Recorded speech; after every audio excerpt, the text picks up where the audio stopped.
रुक जाओ, बैठो।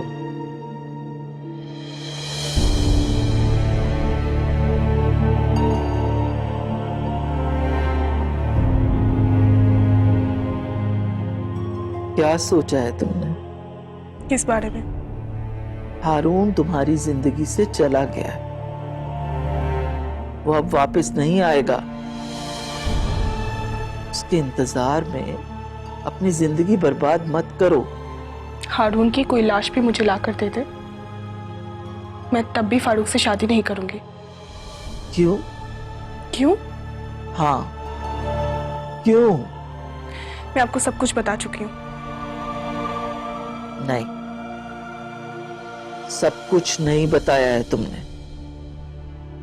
मेरे मुंह से क्यों सुनना चाहती है जो आपको पहले से मालूम है? जो मुझे मालूम है, मैं वही सब कुछ तुम्हारे मुंह से सुनना चाहती हूँ।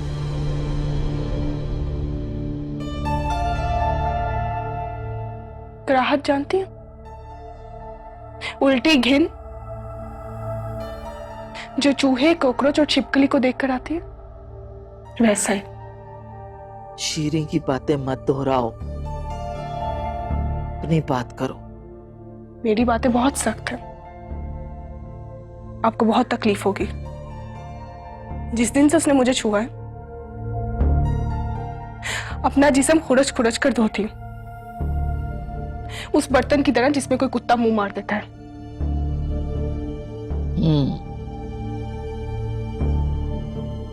और जब हारून तुम्हें छूता था,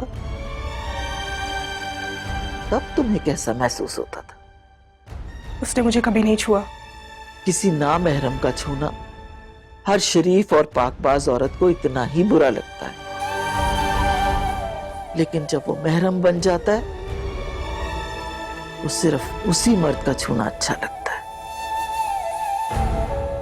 निकाह में बड़ी बरकत होती है,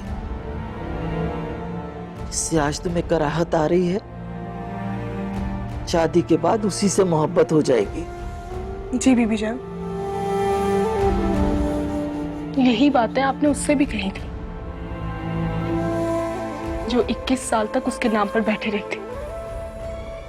जब वो उसके मुंह पर थूक कर चली गई है, तो फिर आप मुझसे क्या मनवाना चाहती हैं?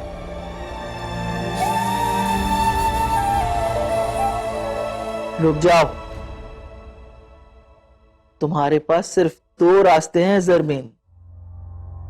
या तो फारूक से शादी कर लो, या फिर शीरी के पास चली जाओ।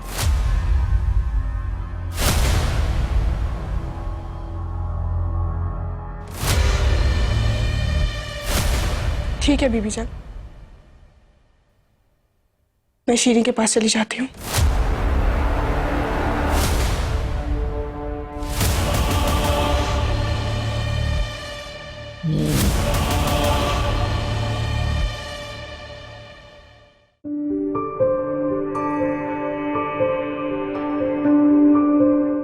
अब तुम क्या चाहती हो? आपको पता है, मैं जिस औरत की गोद में पली बड़ी हूं ना, वो मुझे लोरियां भी आयतें पढ़ पढ़ कर सुनाती थी। कुरान हम लोगों के लिए भी मुकद्दस है शीरी। अब इस चीज का क्या हल निकाला जाए? आप प्लीज किसी से पूछें ना कि इसका कुफारा कैसे अदा हो सकता है। मेरा ख्याल है तुम लोगों को जितने भी पैसे सलामी में मिले हैं ना, उसकी न्यास बांट देते। क्या कहती हो तुम? ठीक है, लेकिन आप प्लीज किसी और से भी एक दफा मशवरा जरूर कर लें। अच्छा, मैं पूछ लेता हूं, लेकिन ये मेरी बहन, मेरे हाथ देखो। अब ये बात किसी और से नहीं कर, और ये जो तुम्हारे पर्दों वाले छोटे मोटे तमाशे हैं ना, इसे बंद कर। बिकॉज इस 1.5 घंटे में ना तुम लोग 25-25 घरों में मियां बीवी रजिस्टर्ड हो चुके हो। तो जब तक यहां रह रहे हो तुम लोगों को ये मियां बीवी वाला ड्रामा ही करना पड़ेगा। ओके?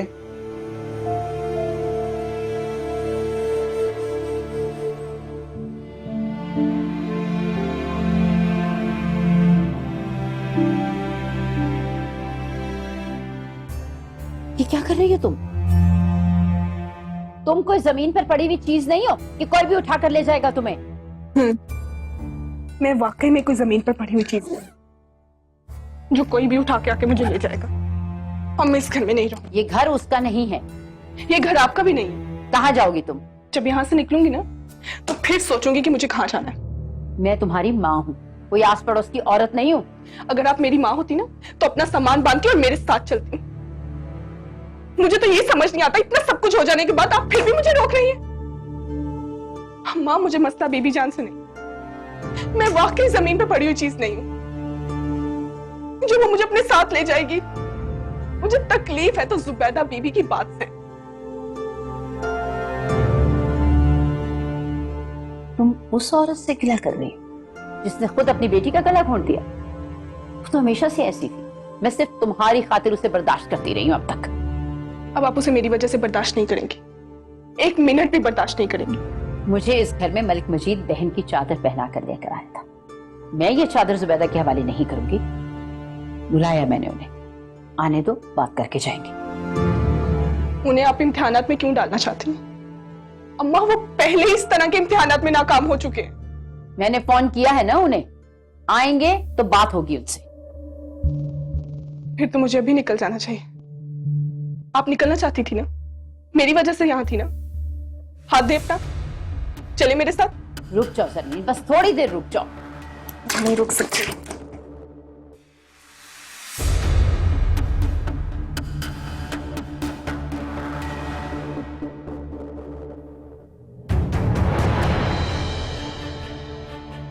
पहले एक बेटी मुझे छोड़कर चली गई,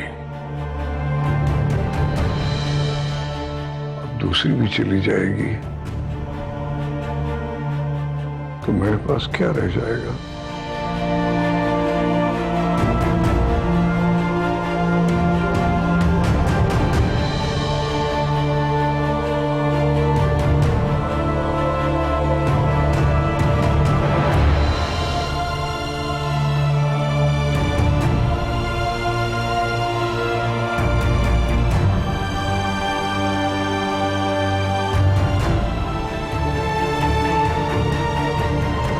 जवाब नहीं दिया तुमने मेरी बात का। इतनी बड़ी झूठी कसम खाने के बाद भी तुम्हें जरा डर नहीं लग रहा? मैंने कहा ना, मैंने झूठी कसम नहीं खाई थी। मतलब क्या इस बात का? एक झूठ की तुम सच्ची कसम कैसे खा सकते हो? बोलो। मैंने आईपीएल कुर्सी पढ़ी है। ओह, तो तुम्हारे आयतल कुर्सी पढ़ने से एक झूठ सच हो गया, हाँ? अगर वो सच नहीं होता तो क्या हम जिंदा लौटकर वापस आते? अरे बेवकूफ, तुम जिंदा इसलिए वापस आए हो क्योंकि तुमने झूठी कसम खाई है। तो ठीक है, कुरान की मार पड़ेगी मुझे। मार तो पड़ेगी, और जिसमें पड़ गई ना तुम्हें लग पता जाएगा।